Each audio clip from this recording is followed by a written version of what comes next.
Parul university के placements का कोई रिप्लेसमेंट नहीं, इसलिए टॉप कंपनीज की फर्स्ट चॉइस। आप तो समझ ही गए होंगे। Join Parul university, Vadodara, Gujarat.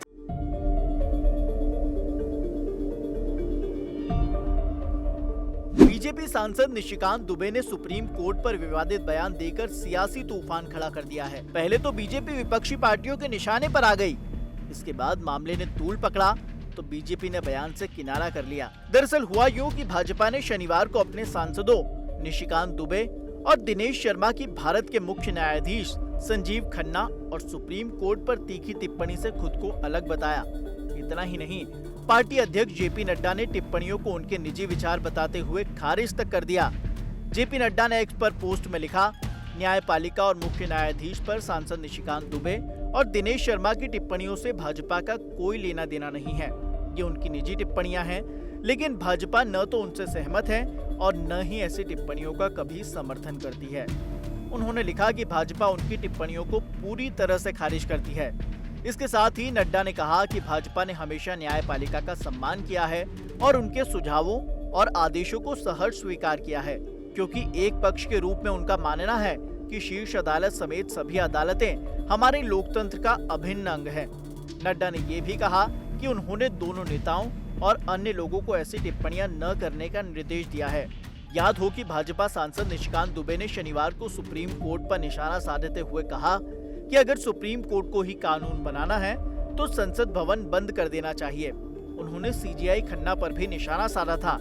संविधान के अनुच्छेद 368 का हवाला देते हुए उन्होंने कहा कि कानून बनाना संसद का काम है और सुप्रीम कोर्ट कानूनों की व्याख्या करने के लिए है। कोर्ट सरकार को आदेश दे सकता है, लेकिन संसद को नहीं। निशिकांत दुबे की ये टिप्पणी वक्फ अधिनियम की संवैधानिकता को चुनौती देने वाली कई याचिकाओं पर सुप्रीम कोर्ट में चल रही सुनवाई के बीच आई है। भाजपा सांसद ने कहा कि सुप्रीम कोर्ट अपनी सीमाओं से आगे जा रहा है। उधर निशिकांत दुबे के इस बयान पर सियासत से अलग सुप्रीम कोर्ट के एक सीनियर वकील की भी टिप्पणी सामने आई है। सुनिए उन्होंने इस बयान को कैसे देखा।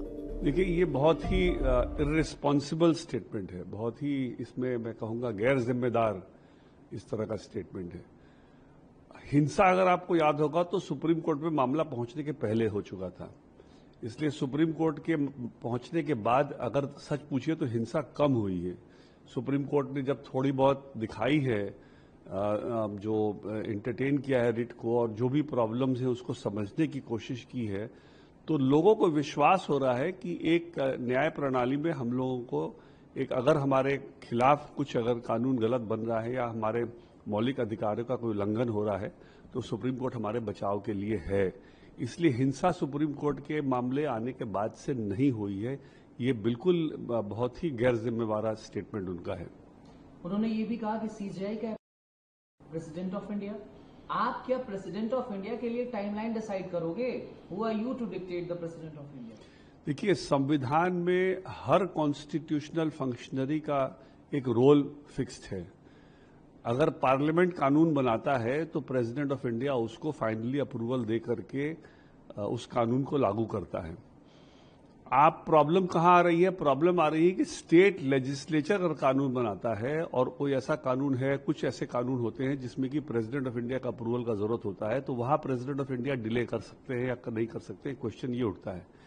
मैं उनसे सवाल ये पूछना चाहूंगा कि अगर पार्लियामेंट कानून बनाए और प्रेसिडेंट उसको सालों साल रख ले, यही वक्फ बिल मान लीजिए जब पास हो गया दोनों पार्लियामेंट से और प्रेसिडेंट उसको दस्तखत ना करे और रख ले, तो क्या इनको मान्य होगा? इसलिए ये इस तरह का कुछ भी स्टेटमेंट देना प्रेसिडेंट को के ऑफिस को लेकर के या सुप्रीम कोर्ट के टिप्पणी को लेकर के मेरे ख्याल से बिल्कुल मतलब कॉन्टेक्स्ट से बाहर का बिल्कुल चीज है और फिर भी अगेन उसको मैं कहूंगा बहुत गैर जिम्मेवार स्टेटमेंट है।